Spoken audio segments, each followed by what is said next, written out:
Assalamualaikum warahmatullahi wabarakatuh. Apa kabar? Kembali berjumpa dengan saya Hersman Munarif dari Forum News Network.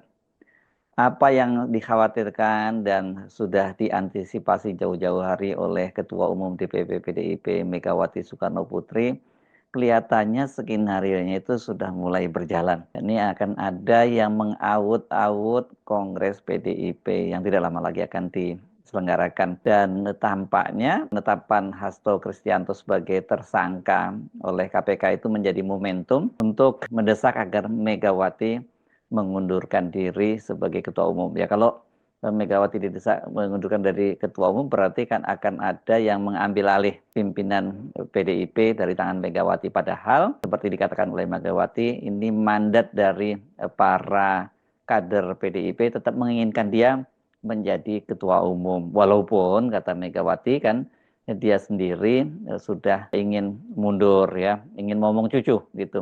Tapi karena tahu akan ada yang mengawut-awut dan mengambil alih PDIP, maka dia tetap akan maju menjadi ketua umumnya. Nah, apakah Megawati itu bisa mempertahankan posisinya?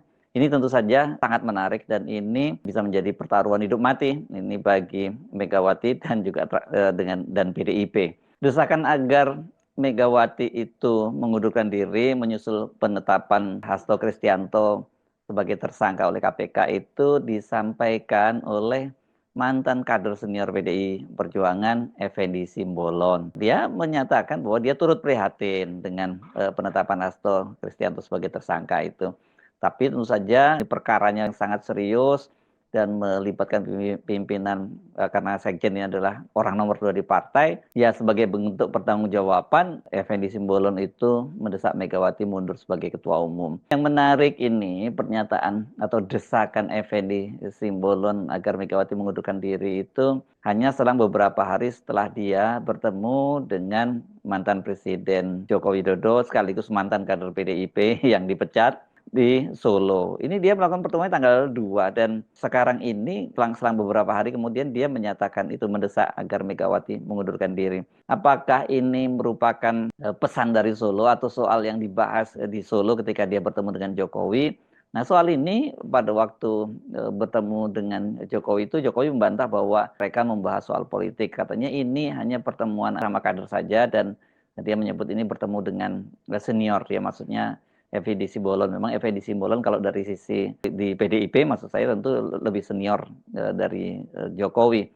Tapi kalau dari sisi politik tentu pengalaman Jokowi jauh lebih senior dibandingkan hierarkisnya maksud saya lebih senior dibandingkan dengan Effendi Simbolon. Karena itu Simbolon sesungguhnya Effendi Simbolon sesungguhnya sowan lah ya ke Jokowi itu di Solo. Pada waktu itu ketika ditanya oleh wartawan Jokowi menyatakan bahwa mereka tidak membicarakan masalah politik, mereka hanya bicara ngalor ngidul gitu. Ketika ditanya apakah juga ditanya soal bahas rencana pendirian partai politik, Jokowi juga membantahnya. Ini kan Effendi Simbolon itu seperti halnya Jokowi bersama dengan anak dan menantunya, mereka ini dipecat rame-rame kemarin ya. Ada 27 orang yang dipecat ketika diumumkan oleh Ketua Dewan Kehormatan Komarudin Watubun pada tanggal 16 Desember kemarin itu. Dan menurut Effendi Simbolon itu, nama mereka itu dalam SK-nya itu berurutan. Effendi Simbolon berada di urutan nomor 24, kemudian Jokowi nomor 25, Gibran 26, dan yang paling buncit itu adalah Bobi Afif Nasution. Ini menantu Jokowi yang terpilih menjadi Gubernur Sumatera Utara. Menurut Effendi Simbolon, apa yang menimpa Hasto Kristianto itu merupakan permasalahan hukum yang serius. Dan selain itu, dalam penilaian Effendi Simbolon, sudah saatnya PDIP melakukan pembaharuan posisi strategis di pucuk pimpinan yang tidak hanya mengganti sekretaris jenderal. Secara pribadi, Effendi sih mengaku dia prihatin dan sedih dengan apa yang terjadi di PDIP itu. Dan kata dia, ini merupakan petaka yang besar. Mengapa Effendi Simbolon menyatakan seperti itu? Kata dia, selama dia menjadi kader partai PDIP, yakni selama 40 tahun, karena dia mulainya itu dihitung sejak masih jadi partainya PDI namanya, kata dia tidak ada pernah perkara yang melibatkan sosok dengan jabatan yang tinggi ya. Memang betul sekjen ini adalah orang kedua dalam partai ya. Nah, kalau dengan pernyataan Effendi Simbolon dan kemudian disampaikan itu setelah dia bertemu dengan Jokowi, kita kemudian jadi bisa memahami ya kalau kemudian Megawati itu dan PDIP atau PDIP tepatnya secara terbuka kemudian mengumumkan pemecatan terhadap mereka ini, terhadap keluarga Jokowi, bahkan termasuk juga Effendi Simbolon. Karena ya kelihatannya Ibu Megawati kalau dari pernyataan-pernyataan sebelumnya sudah mengetahui ada plot ini ya untuk mengkudeta dia, karena saya ingat pada waktu hadir dalam peluncuran bukunya Todung Mulya Lubis kan Ibu Megawati mengaku bahwa akan ada kelompok yang mengawut-awut partainya dan itu akan dilakukan pada Kongres PDIP. Kalau nggak salah dilaksanakan pada bulan apa ya? Bulan April nanti ya. Megawati juga menyinggung karena mendengar soal itulah makanya tadinya dia ingin mengundurkan diri ya dia tidak jadi mundur. Jadi kalau memang betul itu artinya Megawati sudah sejak lama mendengar ada plot semacam itu karena kan ini sudah menjadi pembicaraan umum, sudah bukan rahasia bahwa Jokowi itu memang ingin mengambil alih PDIP. Dia ingin menjadi ketua umum seperti dikatakan oleh Hasto. Ada seorang menteri di kabinetnya Jokowi yang menyampaikan kepada mantan menteri di kabinetnya Jokowi yang jadi senior di PDIP bahwa Jokowi itu ingin menjadi ketua umum PDIP. Tapi keinginan itu tampaknya ditolak oleh Ibu Megawati. Kemudian kan kisahnya berlanjut, sudah kita berkali-kali bahas bagaimana kemudian hubungan antara Jokowi dengan Ibu Megawati itu menegang, itu dikarenakan penolakan untuk dia kembali maju sebagai presiden 3 periode dan juga penolakan Ibu Megawati memperpanjang masa jabatannya 2-3 tahun, juga termasuk menolak tindakan dari Jokowi yang mengacak-acak Mahkamah Konstitusi melalui Paman Gibran dengan meloloskan pencalonan Gibran Rakabuming sebagai calon presiden pada waktu itu. Bahkan ketika berlangsung sidang di Mahkamah Konstitusi beberapa waktu yang lalu kan Ibu Megawati mengajukan diri sebagai amicus curiae, yakni sahabat dari Mahkamah Konstitusi. Karena setelah peristiwa dari Gibran itu diloloskan Gibran sebagai calon wakil presiden kan kemudian terjadi prahara ini di Mahkamah Konstitusi. Paman Gibran yakni Anwar Usman itu kan kemudian disidang oleh Majelis Kehormatan Mahkamah Konstitusi dan diputuskan dia dipecat dari jabatannya sebagai Ketua Mahkamah Konstitusi, tapi dia tetap sebagai hakim di Mahkamah Konstitusi dengan catatan dia tidak boleh menangani perkara-perkara yang di situ ada konflik of interest-nya dengan keluarga dia. Dalam hal ini adalah keluarga Jokowi. Effendi Simbolon ini merupakan barisan kader yang dekat dengan Jokowi, begitu ya. Ini kan sebenarnya terlihat setidaknya perlawanan terbuka dari Effendi Simbolon itu terjadi pada Pilpres kemarin ketika dia memilih lebih mendukung Prabowo dan Gibran ketimbang Ganjar Pranowo dan Mahfud MD yang secara resmi diusung oleh PDIP. Tapi pada waktu itu Effendi Simbolon tidak sampai dipecat karena dia mengaku dia tetap loyal kepada PDIP. Belakangan ketika pada Pilkada DKI Jakarta kemarin, Effendi Simbolon juga rupanya lebih memilih mendukung Ridwan Kamil Suswono ketimbang Pramono dan Rano Karno yang diusung oleh PDIP. Disitulah puncaknya kemudian Effendi Simbolon dipecat dari PDIP dan pada waktu itu dia disebut bahwa dia berkong kali kong dengan Jokowi karena dianggap dia pada waktu itu bertemu dengan Jokowi ketika partai sudah memutuskan untuk mendukung Pramono dan Rano. Ketika Jokowi dan keluarganya dipecat itu, Effendi Simbolon sih waktu itu dia menerima begitu saja karena dia merasa ya sudahlah, oke, itu konsekuensi karena dia berbeda dengan Ibu Megawati ya sebagai ketua umum partai yang keputusannya itu harus semua tegak lurus kan. Dia jadi satu paket dia bersama dengan Jokowi dipecat. Tetapi dia menyayangkan ketika PDIP itu mengambil keputusan yang sangat drastis yang mengejutkan kemudian memecat Jokowi. Effendi Simbolon menyatakan bahwa dia sangat sedih kenapa Jokowi kok sampai dipecat oleh PDIP. Katanya dia mempertanyakan sejahat apa sih Jokowi itu bagi PDIP Perjuangan. Makanya kata dia juga berpesan kepada Ibu Megawati agar ya ini jangan sampai terjadi polemik terus-menerus dengan Jokowi. Dan pada waktu itu sebenarnya juga dia berpesan sebenarnya kepada Megawati bahwa ini sudah waktunya. Nggak usah terlalu kita ingin menghakimi orang lah. Nggak tahu apa maksudnya sudah waktunya. Mungkin waktunya buat Mega untuk mengundurkan diri gitu ya. Karena kata dia bagaimanapun juga kalau terlalu menghakimi Jokowi, bahwa Jokowi itu banyak yang mencintai dan banyak jasanya bagi bangsa ini dan juga banyak jasanya bagi partai PDI Perjuangan, itu kata Effendi Simbolon. Nah, dalam ribut-ribut kasus Hasto yang jadi tersangka itu justru Effendi Simbolon juga tetap membela Jokowi. Dia mengaku terkejut ketika menyimak pernyataan-pernyataan dari para elit politik di PDIP yang menuduh bahwa kasus Hasto itu kental dengan politisasi dan itu merupakan cawe-cawe dari Jokowi. Kata dia, justru setahu dia Jokowi itu selama ini banyak membantu Hasto. Saya kira kalau dalam soal ini Effendi Simbolon benar ya, karena memang kasus Hasto ini kemudian dia bisa menjadi tersangka karena dia pecah kongsi, karena PDIP pecah kongsi dengan Jokowi ya. Pada waktu masih mereka bersama, seperti pengakuan dari Novel Baswedan, ini mantan penyidik senior di KPK, bahwa para penyidik itu sesungguhnya tidak lama setelah Harun Masiku buron,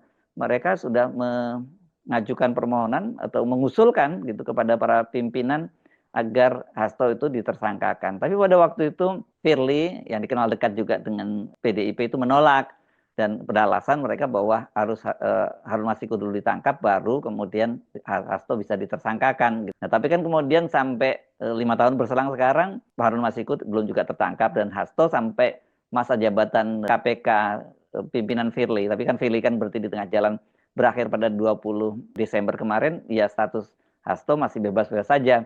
Dan soal bahwa Jokowi ini melindungi Hasto itu juga disampaikan oleh salah satu mantan penyidik KPK, Ronald Paul Sinyal. Pada waktu itu dia juga menyatakan bahwa sebenarnya penyidik itu ingin menggeledah kantor PDIP, tapi waktu itu ditolak oleh Firly dengan alasan itu sangat membahayakan dan bisa menimbulkan situasi yang panas. Nah, Ronald Paul Sinyal ini hari ini dipanggil lagi oleh KPK. Kelihatannya ini untuk memperkuat dasar-dasar keputusan dari penyidik KPK untuk mentersangkakan Hasto. Artinya sebenarnya Hasto itu sudah harusnya jadi tersangka pada periode yang lalu, tapi karena tidak ada political will dari para petinggi KPK, terutama Firly Bahuri, ya jadinya terkatung-katung sekarang itu. Saya kira ini mungkin maksudnya dari KPK ingin menyampaikan pada publik bahwa ini nggak ada urusannya masalah politik, tapi ini kaitannya memang dengan pure masalah pidana. Lepas bahwa ada tudingan Jokowi berada di balik pentersangkaan Hasto dan tapi kemudian dibantah oleh para pendukungnya Jokowi, tapi saya kira kasus ini memang nuansa politiknya sangat tinggi dan ini ya tidak ini berkaitan dengan perebutan kepemimpinan di PDIP. Banyak yang sebenarnya seperti diakui oleh Ibu Megawati, katanya waktu itu dia mendengar penilaian bahwa kepemimpinannya itu tidak berhasil, makanya dia harus diganti. Dan kemudian juga waktu yang lalu kan muncul operasi-operasi ini, kita tahu lah ini operasi politik dengan bertebaran panduk-spanduk dan baliho-baliho yang menyatakan kepemimpinan Megawati itu ilegal dan kemudian juga dia dianggap kepemimpinan yang gagal. Karena itu targetnya ya Megawati itu harus disingkirkan dari PDIP. Nah, apakah pernyataan dari Effendi Simbolon setelah dia bertemu dengan Jokowi di Solo beberapa hari yang lalu itu ini merupakan satu sinyal bahwa skenario mendongkel Megawati itu mulai berjalan? Ini tentu yang masih kita tunggu ya, karena secara legalitas formal orang seperti Jokowi, kemudian Effendi Simbolon dan sebagainya itu sudah bukan lagi kader PDIP. Jadi mereka tidak bisa lagi mengatasnamakan kader PDIP untuk mengambil alih PDIP dari tangan Megawati gitu. Tetapi kan semuanya bisa terjadi, namanya proses politik ya. Kalau katakanlah kemudian nantinya mereka-mereka yang didukung oleh Jokowi itu berhasil mendongkel Megawati, karena ini kan para pendukung Jokowi itu juga masih cukup banyak di PDIP, karena bahkan kita tahu ada faksi-faksi yang lebih kompromis dan ada faksi-faksi yang konfrontatif. Konfrontatif jelas seperti Ibu Megawati, Hasto, dan lain-lain itu yang konfrontatif. Yang menarik, yang kompromis itu adalah gengnya kubu Puan. Sementara kalau dari kakaknya Puan, ya ini Prananda itu juga yang konfrontatif gitu. Tapi apakah sekompromis-kompromisnya Puan Maharani gitu ya dengan Jokowi juga dia mau kalau diajak konspirasi untuk mendongkel ibunya? Saya kira tidak ya. Ini hanya cara pendekatannya saja, karena pada waktu itu Jokowi sangat berkuasa dan orang seperti Puan Maharani kelihatannya juga tersandra banyak kasus-kasus yang itu bisa dengan mudah ditekan oleh Jokowi. Nah, kalau sekarang dengan Jokowi sudah tidak ada di pemerintahan, dia tidak jadi presiden lagi dan kemudian dia juga sebagai kader PDIP, maka sebenarnya Jokowi nggak bisa secara langsung terlibat dalam pendongkelan Megawati. Paling dia akan menjadi figur di belakang layar itu untuk menjatuhkan Megawati, dan nantinya siapapun yang jadi ketuanya itu akan berada di bawah pengaruh Jokowi. Ini tentu saja menarik mengapa kemudian Jokowi tetap mengincar PDIP. Padahal kan sebenarnya peluang dia terbuka, misalnya dia masuk menjadi salah satu petinggi misalnya di Golkar setelah dia menempatkan proksinya Bahlil Lahadalia di Golkar. Tapi tetap saja buat Jokowi kelihatannya dia merasa lebih homey di PDIP. Karena itu ya buat dia opsi yang paling mungkin buat dia itu kalau dia ingin tetap eksis di dunia politik ya dia mengambil alihnya dari tangan Megawati. Tapi persoalannya kan tentu tidak semudah itu mengambil alih PDIP dari tangan Megawati. Kendati Megawati mungkin sekarang dari sisi usia sudah cukup lanjut gitu ya. Tapi tetap saja sejarah PDIP itu melekat dengan Megawati, dan di samping itu tentu saja ada faktor trust Soekarno itu yang membuat sampai saat ini posisi Megawati itu tidak tergantikan sebagai solidarity maker di PDIP. Tapi kalau kemudian Jokowi melalui orang-orangnya berhasil mendongkel Megawati, ini menjadi tanda tanya besar bagaimana masa depan partai ini. Agak bedanya sekarang tentu kalau kita lihat pemerintahnya Prabowo bukan tipe seperti pemerintahnya Jokowi yang senang ngacak-ngacak partai politik. Kita salah satu buktinya adalah misalnya yang terjadi pada PKB. Walaupun PBNU mencoba mengambil alih dan rencananya melaksanakan muktamar luar biasa, tapi kan kemudian ketika Muhaimin dengan cepat melaksanakan muktamar, dan itu segera diakui kepengurusannya oleh Menteri Hukum yang merupakan kader dari Partai Gerindra, yakni Supratman Andi Aktas. Dan tentu saja ini bukan semata-mata kan keputusan dari Menteri Hukum, pasti ini adalah merupakan sikap dari Presiden Prabowo. Saya kira hal yang sama juga, kendati sekarang ini kan sebenarnya Pak Prabowo ingin agar PDIP itu masuk dalam pemerintahan, tapi realitasnya sampai sekarang ternyata PDIP memilih berada di luar pemerintahannya. Pasti tidak ada intensi dari Prabowo untuk kemudian mengkudeta Ibu Megawati. Kalau nanti ada kudeta dan kemudian Jokowi ada di belakang huru-hara itu, saya kira posisinya Pak Prabowo akan tetap netral, dan berkaitan dengan pengesahan kepartaian ini yang jadi menarik kalau mungkin muncul nanti kepengurusan kembar begitu. Legalitasnya tentu saja akan tetap yang lebih kuat adalah Ibu Megawati. Tapi apapun ini kita bisa sebut sebagai perang Baratayuda ya, perang antar keluarga apa sebenarnya antara keluarga Kurawa dan keluarga Pandawa, tapi kita nggak tahu nih siapa yang Kurawa dan siapa Pandawa di sini. Tapi yang jelas ini kalau sampai benar ada skenario yang seperti dikatakan oleh Ibu Megawati mengaut-aut Kongres PDIP, peristiwanya bisa berdarah-darah, dan saya kira ini jauh lebih serius dibandingkan pada waktu pengambil alihan di era Orde Baru dulu. Saya Hersubda Arif dari Forum News Network. Sampai jumpa lagi. Assalamualaikum warahmatullahi wabarakatuh.